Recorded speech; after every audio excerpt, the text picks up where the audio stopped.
Welcome to steno dictation. अगर आप हमारे चैनल पर नए हैं तो हमारे चैनल को सब्सक्राइब करें और बेल आइकन ज़रूर दबाएं। डिक्टेशन 5 सेकंड बाद शुरू होगा।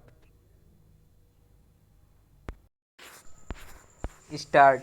यह अच्छा हुआ कि 34 साल बाद ही सही कश्मीर में 1989 से 1995 के बीच कश्मीरी हिंदुओं की हत्याओं की जांच कराने का निर्णय लिया गया।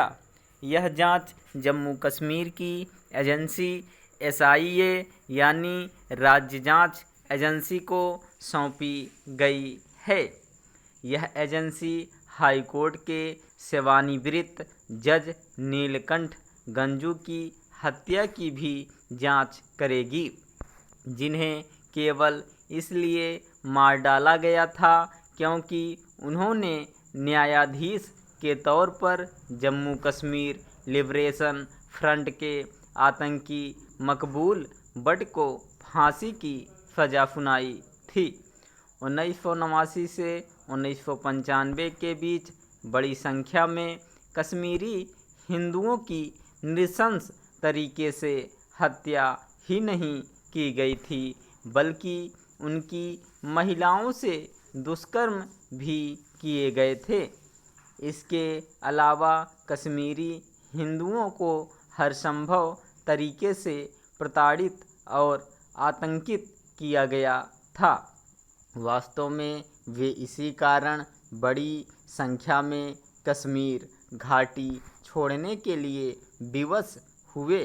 उनके सामने घाटी छोड़ने के अलावा अन्य कोई विकल्प इसलिए नहीं रह गया था क्योंकि न तो केंद्र की सरकारों ने उनकी दुर्दशा पर ध्यान दिया और न ही राज्य की परिणाम यह हुआ कि लाखों कश्मीरी हिंदू अपने ही देश में शरणार्थी बनने के लिए विवश हुए।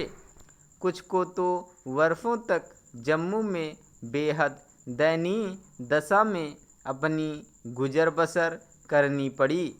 हालांकि कश्मीरी हिंदुओं के संगठन समय समय पर अपने खिलाफ हुए अन्याय और अत्याचार की जांच कराने की मांग उठाते रहे, लेकिन किसी ने भी उनकी मांग पर ध्यान नहीं दिया।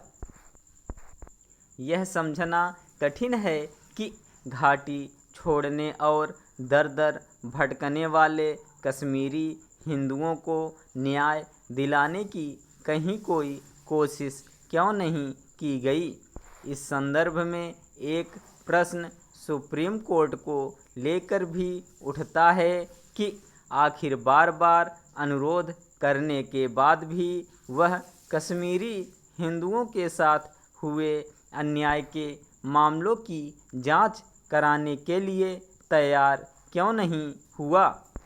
आखिर जब 40 साल पुराने सिख विरोधी दंगों की नए सिरे से जांच हो सकती है तो फिर करीब 34 साल पहले कश्मीर में कश्मीरी हिंदुओं के खिलाफ जो कुछ हुआ उसकी जांच कराने की पहल क्यों नहीं की गई। यह वह प्रश्न है जिसका उत्तर सुप्रीम कोर्ट को भी देना चाहिए। जो भी हो, अब आवश्यक केवल यह नहीं है कि कश्मीरी हिंदुओं के साथ हुए अत्याचार की गहन जांच की जाए, बल्कि दोषी लोगों को जितनी जल्दी संभव हो दंडित किया जाए। इससे संतुष्ट नहीं हुआ जा सकता कि वायुसेना के 4 अफसरों की हत्या और मुफ्ती मोहम्मद सैयद की बेटी के अपहरण के मामलों में आतंकी यासीन मलिक को सजा सुनाई गई है, क्योंकि कश्मीरी हिंदुओं के घावों पर मरहम तब लगेगा जब उन्हें घाटी छोड़ने के लिए बाध्य करने वालों को भी सजा दी जाएगी। कश्मीरी हिंदुओं की न्याय की आस को पूरा करने के साथ ही उन कारणों की पहचान कर उनका निवारण भी किया जाना चाहिए, जिनके चलते विस्थापित कश्मीरी हिंदू चाहकर भी अपने घरों को लौट नहीं पा रहे हैं। स्टॉप।